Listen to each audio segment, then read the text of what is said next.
Paso, Santa Maria Jacobo.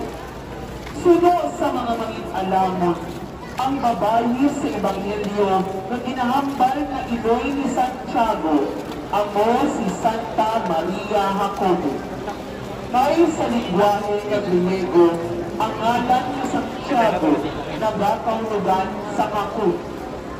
Ang imahe ni Santa Maria Jacobo ay makita na nagadala sa silbi. Hindi simbolo sa iyang katungdanan na limpyuhan ang lulubngan ni Jesus sa tiyon sang siya mabanhaw. Isa si Maria Jacobo sa mga babae na unang makasaksi sa pagkabanhaw sa aton Ginoo. Ang paso sa Santa Maria Jacobo ginapanagihan sa heirs of the late Regina Villarreal.